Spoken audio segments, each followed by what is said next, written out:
Oh, hi there everyone. Today I'd like to introduce you to two special functions. Now, the functions are shown here on the screen. We have the x cubed function and the cube root function. Now the x cubed function, that's going to make this graph, make sure that you see it. Sometimes it gets a little bit lost because it's kind of a little thin there. But there's our x cubed. You've actually seen that before. And then we have our cube root function. Now the cube root function, it's this one that's a little bit darker. And so there's some things that are special about these two functions.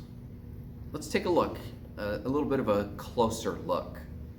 Well, you know, if you do look at them a little more closely, they're not the same, are they? But they are similar.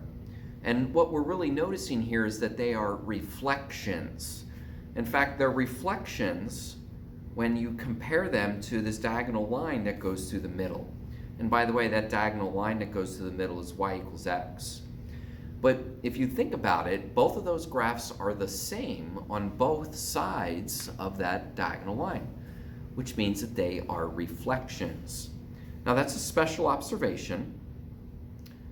Special enough that we have a little slide for it. What else do you see here about these two functions? They are reflections. They also have some special connections, and the connections are with their points. Now, this graph here, this x cubed graph, it would go on and on. Eventually, we could find the point 2 and 8. It's a little bit off the screen, but trust me, 2 and 8 would be on that graph. Well, it turns out that if we look at the cube root graph, we wouldn't see the same point, but we would see the switch of that point. In fact, we would see the point 8, 2. Well, the reason that we get the switch of that point is because both of these graphs are reflections about the line y equals x. And if we put that line back on, we can see, in fact, that every point is going to have a reflection point. Every point is going to have a switch. And so when you switch the points from xy, they will all become yx. This is also a special observation for these two functions. Now, the other observation, well, it's not so much of a visual observation. It's actually a little bit more of an algebraic observation.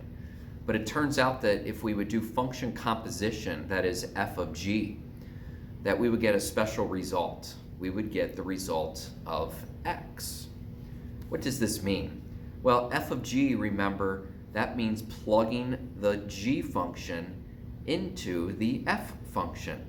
And if I plug the g function, that is the cube root function, into the f function, let's try it. If I actually plug into that f function, then I would have a cube root.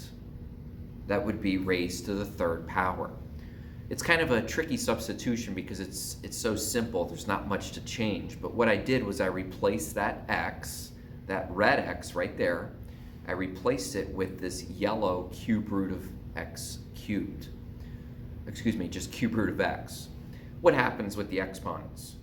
Well, what happens with the exponents is they cancel out. And since those exponents are going to cancel out, we end up with just x. That's a special observation that function composition sort of cancels out, and we end up with just the letter x. Well, it's probably no surprise that these two equations are themselves special, and so without further ado, they are inverse functions. Yes, these are inverse functions because they have these characteristics. What characteristics were they? Well, inverse functions will always have a reflection with the line y equals x. They will always have a switch of the points, so all points will switch. And finally, function composition, f of g, will always give you x. So make sure you write those down because that is always true about inverse functions. Now, our goal for this lesson is that you guys can use these concepts to be able to find some inverses and also to be able to show that you have inverses. Now, the easiest way to find inverses would be to just switch x and y, because when you switch x and y, all these other things are going to happen. You also want to solve the equation for y because, well, that's the way that we write functions. All right, and we'll get a little graph involved, just basically that you can show that everything is on the up and up. Let's try a problem. Let's find the inverse for the function x squared plus 2. Now, to find the inverse for a function like x squared plus 2, all we have to do is switch x and y. But it might be helpful if we first remember that f of x is really the same as y.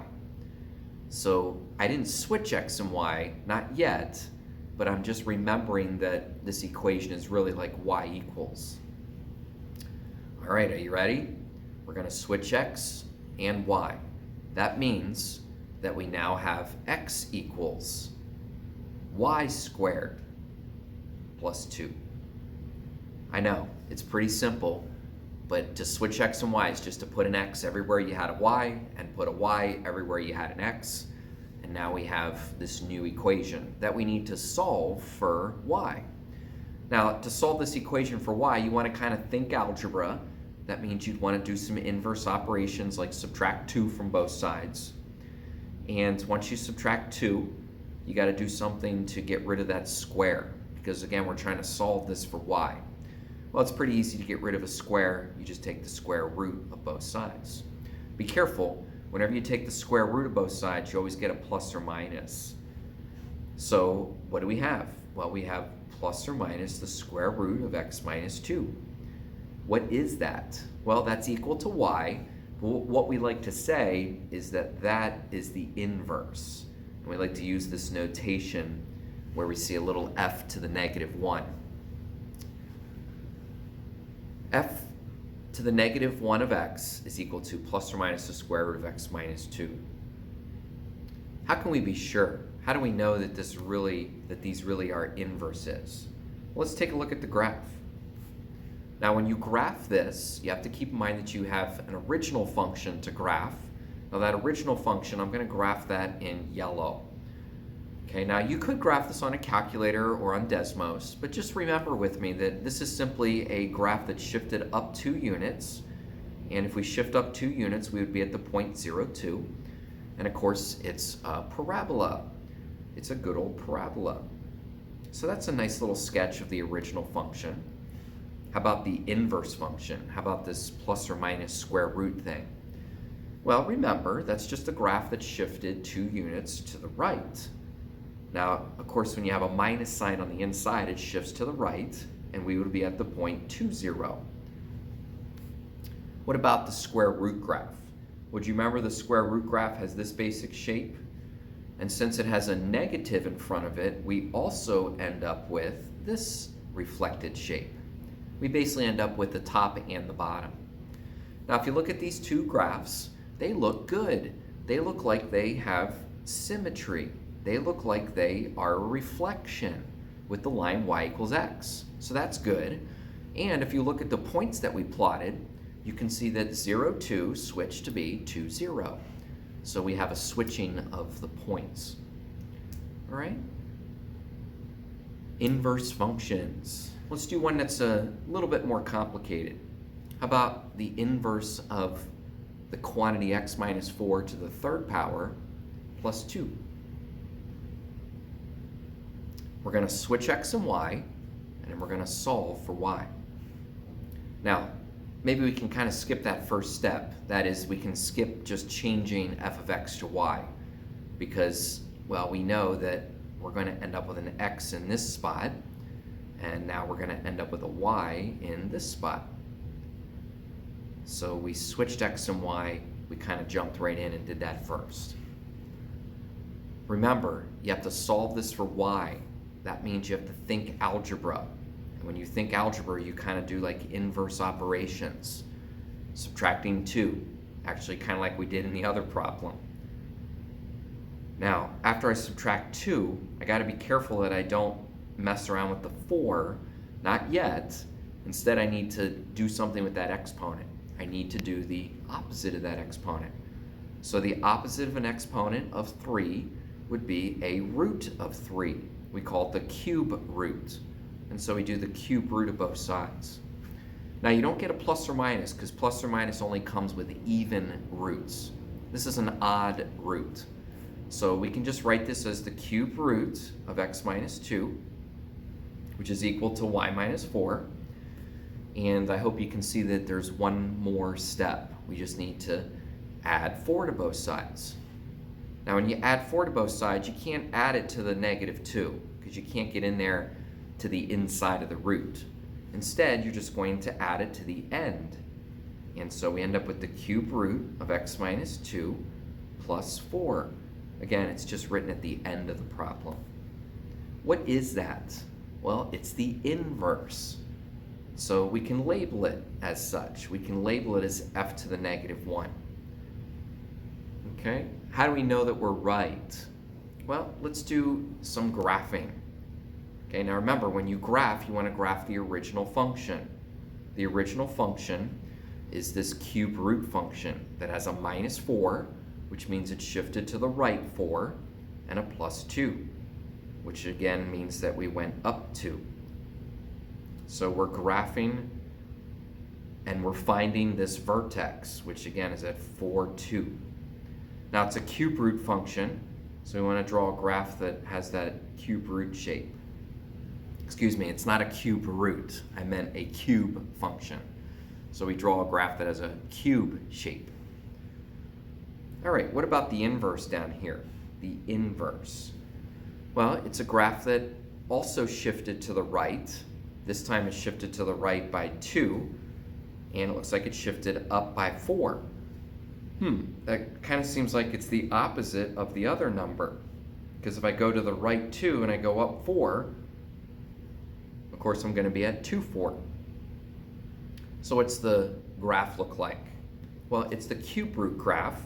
It's kind of like that graph you saw at the beginning of the period where it goes sideways and it ends up with this shape. Now, are we correct? Well, we are, but why? Mainly because of the symmetry. Mainly because if you look at both sides of that graph, they look the same. And it's always on that diagonal line. So the diagonal line kind of splits down the middle. And I don't know, is there anything else that we can do to kind of affirm what we did here? I would say we can notice, like we already did, that the points have switched. And so I'd say that we know that we have inverses. How about this function? The inverse of the square root of x plus 3. What do you think? Do you think you can switch x and y? Do you think you can solve for y? It's a good problem for you to try. If you want to, push pause. And if you don't want to, you're just continuing to listen because you know that I'm going to work this out. Well, switch x and y. End up putting an x in the y spot and a y in the x spot. Now, when you try to solve this for y, you got to make sure that you follow that order of operations. You got to make sure you work on the outside of the equation first. So I definitely want to square both sides. That's the best way. That's the only way to cancel out that square root. So that leaves us with x squared equaling y plus 3. And if you subtract 3 from both sides, you end up with x squared minus 3. What's x squared minus 3? Well, that's what y equals, and so that's the inverse. Or not. What do you mean, or not? Well, you're going to find out that it's a little too much inverse. Let me explain. If you graph the original problem, if you graph the square root of x plus 3, remember now, that's a graph that shifted to the left 3 units. Of course, it's a square root, so it's going to be one of these looking graphs. If you graph the inverse, well, that's a graph that shifted down 3 units. So far, so good, right? but it's a parabola, and maybe I should say it's too much of a parabola. You see, what's happening here is I don't have the symmetry. I don't have a reflection, but it's because I've got too much parabola. So if I only graph the right side, now look at that. Yes, those two graphs look like reflections. So how do we do this? How do we end up with only the right side of the parabola? Well, it's by carefully noticing that I'm choosing values that are greater than 0. I'm talking about x equals 0. Again, I'm choosing values for my inverse, for my x squared minus 3, that are greater than or equal to 0. And we end up putting one of these little restrictions on our answer. And you're allowed to do that. In fact, you need to do that because you want to make sure that your inverse is the exact reflection of your original function. So again, I'm choosing only the right side of the parabola, which are positive x values, which are x values greater than or equal to 0. And we just put that little restriction on the end of our answer. And now we have our inverse. So, what did you learn? And would you be able to show two different methods?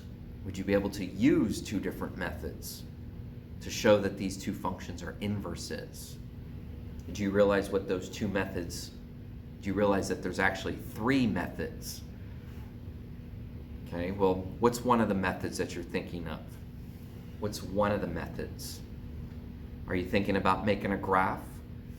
Sure, we could graph both of these equations. Now, if we graph 2x plus 6, we just see a straight line. It's a straight line that basically has a slope of 2, and it has a y-intercept of 6, specifically 0, 6. And if we graph a half x minus 3, we see a line that has a y-intercept of -3, but a slope of 1/2. Now, if you look at these two lines, you might say, whoa, wait a minute, are they really inverses? Are the points switched? Well, yes, the points are switched because we want to make sure we're looking at the right point. You see, this point over here would be the switch. It would be the point 6, 0. And that would be the one that switches with our original point over here of 0, 6. And it would actually be this point here, this x-intercept that's at -3, 0, that would have been the switch of my original y-intercept. So we want to be careful that we're looking at the right points. And this looks good. It looks like we have symmetry. It looks like that the points have switched. So we have kind of a graphing method. What's another way that we could say that these are inverses? We could actually find the inverse. Right, we could find the inverse. We could actually switch x and y. Now, if you switch x and y, you're going to end up with x equals 2y plus 6. You want to solve this for y. It looks like you would just subtract 6, and after you subtract 6, you can divide by 2. Now, when you divide by 2, you end up needing to do like a heart method, because the x gets divided by 2, in other words, 1/2 x, and the 6 gets divided by 2, in other words, -3. And this would equal y, but more importantly, it would equal my inverse, which is the same as my g function. So it looks like if we just find the inverse, we can see that they match up. So what's the last method? Well, it's something that we did near the beginning of the lesson. It's function composition. Now, function composition, sometimes students aren't sort of like really excited about doing this, but it sometimes can be the easiest method, because with function composition, you just take the g function and you plug it in to the f function. You just got to be careful that when you plug in, that you substitute or change the letter x to b in this case to be 1/2 x minus 3. So all I did was just plug in 1/2 x minus 3 into that f function. Now, I got to do a little bit of math, and I got to basically distribute and kind of see what happens. It looks like that I'm going to get some cancellation here, so that's good. It cancels just to be x. Looks like I'm going to get a -6, and that's good, because that's going to add with 6, and of course that's going to cancel out also. Looks like we're left with just x.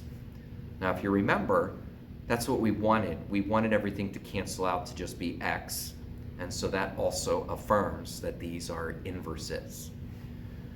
Now, not every function has an inverse.